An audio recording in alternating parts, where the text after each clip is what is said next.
Buhay Japan! Tara, samahan niyo ako. Maglakad-lakad tayo dito sa lugar namin. Ayan, papansin niyo po dito sa Japan, wala pong mga jeep.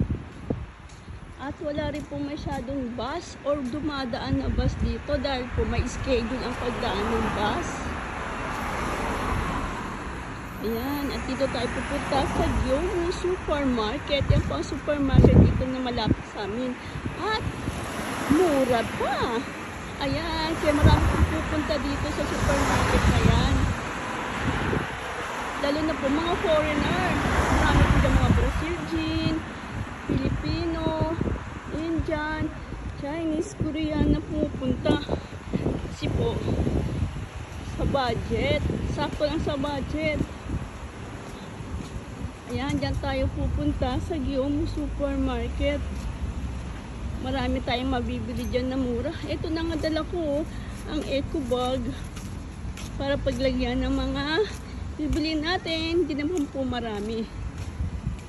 Yung mga kailangan lang din po ang bibilihin.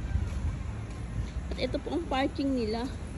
Malapit lang naman po kasi ang bahay namin. Kaya hindi na po ako nagsasakyan. Lakad na lang din po para exercise. At ayan, pagdating sa labas, ito po ang mga tissue. Nagtitinda po ng tissue. Ayan. Po ang supermarket dito. At meron din pong vending machine. Ayan, may bumibili po dyan.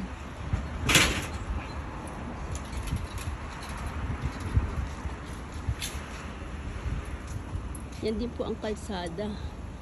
Ayan po ang kalsada dito. Ang linis po, no? Wala kang makitang mga basura.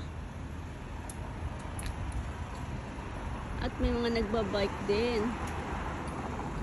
Marunong na ako magbike. Kaya nagbike na po ako. Kaso hindi po ako marunong.